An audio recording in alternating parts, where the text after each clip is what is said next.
I want to ask you a question on the sudden rise of AI in the mainstream. So obviously, this is an AI tool under the hood in many ways, and what we're seeing is there's a ton of companies out there who are building wrappers around a problem they're trying to solve. So they basically build an AI wrapper around it. So obviously, it's not what you're building. You're building something which is generally always taking data from proprietary sources and then using it to train your models.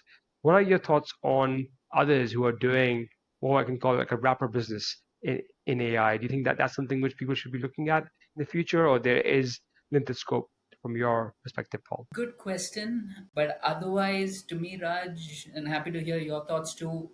I, s- I feel it's a tough business where you're going to constantly be looking over your shoulder for the next person who does it a little better, a little cheaper.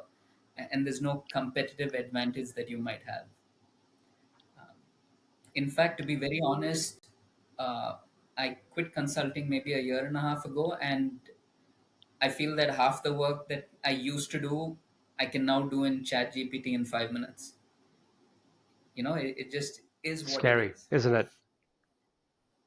It's exciting. I mean, for me, I look at it as time saving for now, but it is absolutely incredible, yes, what it can do. Yeah, I think that's the interesting part of it, right? Like there have been so many of these startups who initially jumped in the bandwagon, famously Jarvis, which is a content creating tool, and even Grammarly to some extent. They use machine learning at a very early stage before, let's call it, ChatGPT like tools became mainstream. And but then when OpenAI went all public and started to really push their 3.5 model and 4, that really led to not a great sort of place to be for these companies. And I know that OpenAI is launching their live video tool in January, I believe, of next year. So now we're currently in November 24, and they're launching the live video stuff most likely in January 2025.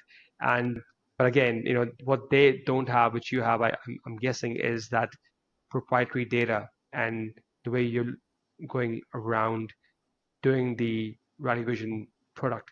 Would I be right to assume that?